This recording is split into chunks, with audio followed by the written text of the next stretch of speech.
This is one of my personal favourite patterns. I love the fabric choices that you can make and the fact that you've got decorative cross stitch to make it different, give a new texture. It gives a new twist to a classic. Also, the subtle patchwork style is very pleasing and relatively easy to achieve.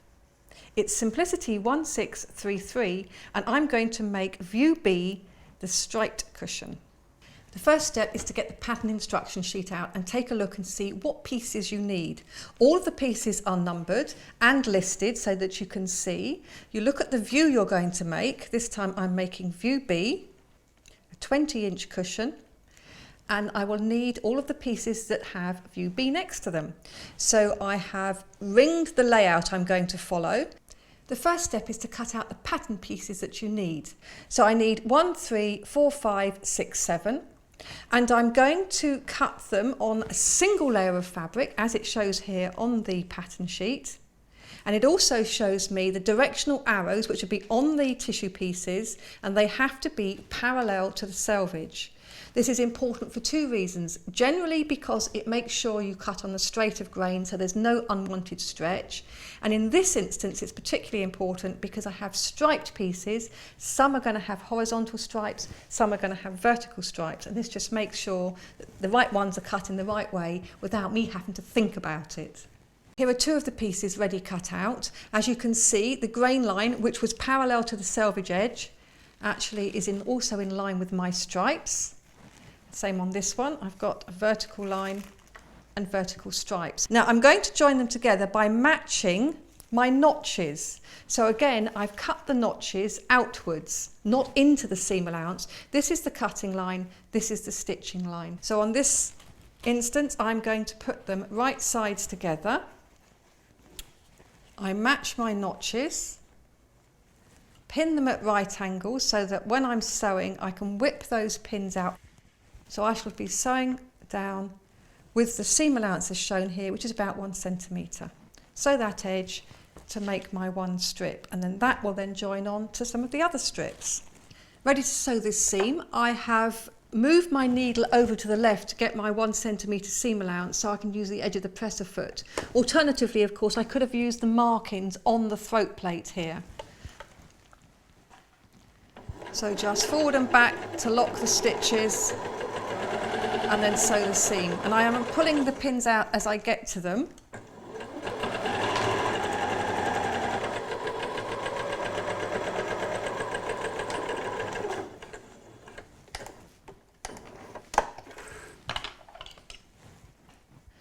And now I need to press that seam open. And then I can join this piece to my other pieces. All the instructions on how to join this are in the pattern. This is one I've already done. So I'm now going to match the notches again. So I have a notch here, and along this edge I will have a notch. There it is, you can just see it. So the idea is that those notches should match up, and then I will have my stripes and my pieces all joining together nicely. So it's a case of joining all of these pieces together, following the instructions as to which piece to join first.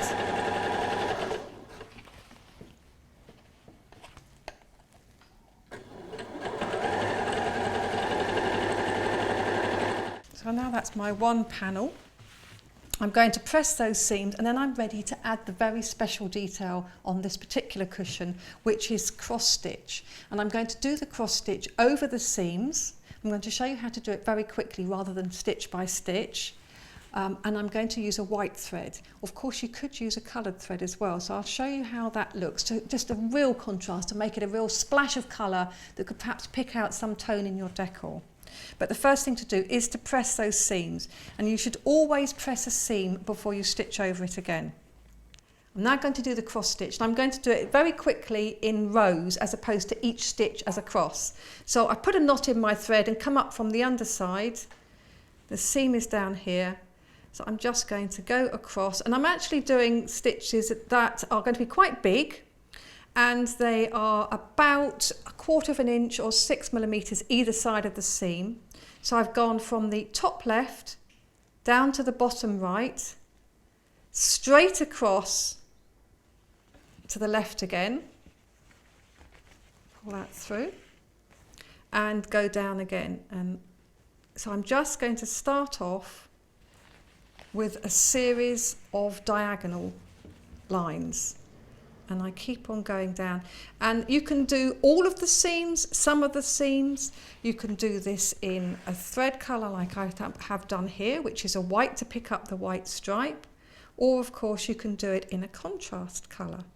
If you're not working with a nice striped fabric like this, you could of course draw lines either side of the seam so that you can follow a nice neat line and try and keep those crosses nice and even. So if I just do one more, and then I'll start going back the other way just to show you how to get the cross stitch. So I would go all the way down, but I'm just going to show you how to get the cross. So having gone to the bottom, I'm going to go back up. So this time I'm going from the bottom left to the top right, almost in the same hole that I made for the last diagonal, and then across.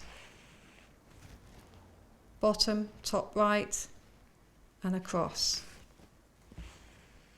So as I'm pulling it through, I'm trying not to pull it too tight. So every now and then I'm patterning it. Now I'm using embroidery floss, and I'm using the 6 strands. In the pattern it says to use 3 strands, so you could use it finer, or if you don't want to use the stranded thread like this, you could actually use a crochet cotton. So it's quite a nice thick cotton to make them really stand out. So I've done a couple of examples of cross stitching. Here I've used the white, so it picks up the white in the cushion.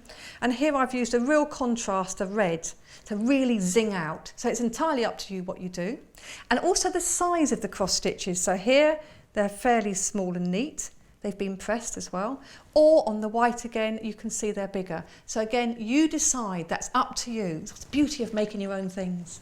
Having cross-stitched all of the seams, which I haven't done yet, but just to show you, cross-stitch all the seams, then you lay the back of the cushion right side up, the front of the cushion right side down, and stitch around the outside edge, leaving a turning gap in one of the edges, but between the seams rather than with a seam involved. So a turning gap of about that big in one edge, so that you can turn it through and stuff it with the cushion. Cushion pad is now inside, so the last thing to do is to slip stitch the opening closed, and then it keeps that permanently closed. It's a lovely quick cushion cover to make, and some of it can be done sitting in front of the television or indeed in the garden.